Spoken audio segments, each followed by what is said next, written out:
some really cool women from really impressive backgrounds have joined politics these elections. Don't scroll away. I know what you're thinking. Yet another feminist-angled piece?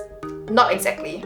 At a time where women in Singapore face uncomfortable cases of harassment and abuse, as well as concerns that perpetrators get let off the hook too easily, what does having more female representation in politics mean? Feminism is really, at heart, simply a belief in justice. That's Margaret. She's really cool. She's gonna break down two things: whether sexism exists in Singapore and what having more female politicians means for our future.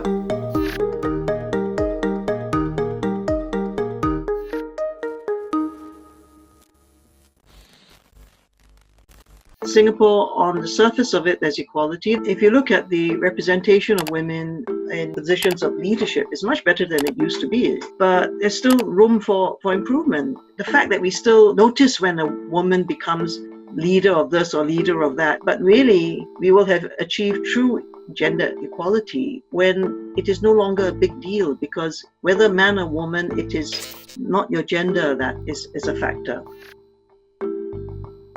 The other things that, the imbalances that continue, despite on surface everything being equal, who still bears the bulk of caring for family, for children, for the home, for elderly parents? It still tends to be the women doing these things, was seen as women's work and not valued. There is still a lot of discrimination, subtle or otherwise, that goes on in the workplace, or outright discrimination because you're pregnant. It may be a small firm, they can't afford it, and they find a way to ease you out of the job. Whether it is casual jokes and so on. It's like the okay, let's go people, right? In wanting to come across as approachable and finding the patter that connects with people, they ended up making all these locker room type of remarks. They invited someone from the Tea Project to come in, a trans woman, and then talked about her cleavage. It's something very simple, right? You're driving or in a car, and some driver in front of you does something stupid. There's a tendency for people to say woman driver. And then you see actually it's a man. If you don't stop to think about the implications of what is said casually, to a certain extent, jokes are jokes, but you need to know when the jokes reflect something deeper. There's also the big issue of how do you bring about the change of the mindset.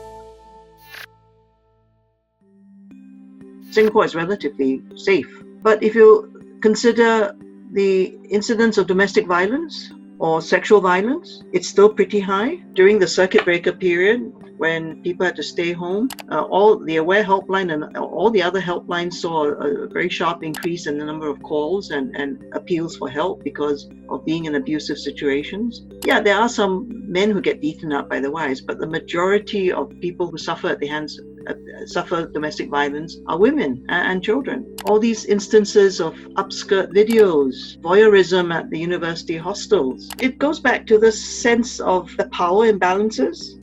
The doctor, for instance, or that coach, the power you have over somebody who is there either as a young female athlete and looking to your coach for guidance, or a woman going to see your doctor, and in the doctor's room, the doctor is the one who's in authority. All these women who suffered, one initial comment is, why did it take so long to speak up? If it happened to you, your first instance is, oh God, what is happening? What do I do? Who do I turn to? And the fact that you don't know who to turn to says a lot about our society. What do we need to have in place so that you know your rights? You know that this is wrong. You know that you can say stop.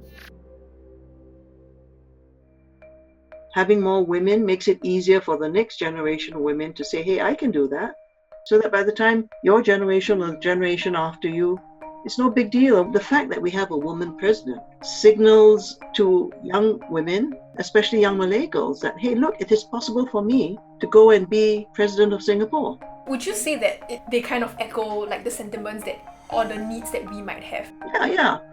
I again go back to what President Halima did. To her great credit, she spoke up on Facebook.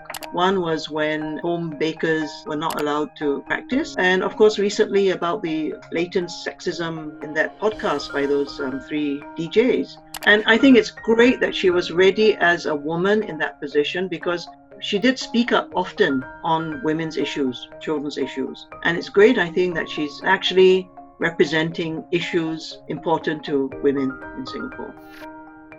I'm not sure how more the Constitution can protect women and make our society fairer, but what kind of policies or like regulations should we be looking out for actually?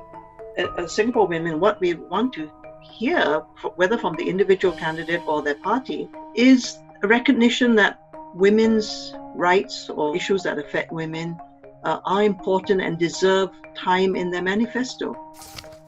If there's an anti-discrimination law, you've got a point of reference for cases of unfair dismissal, for instance, of pregnant women.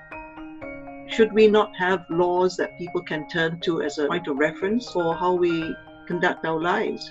So gender equality is not just fighting for women's rights, it's ensuring that your gender makes no difference, that it doesn't matter whether you're male or female. Opportunities for expression and participation should be equal.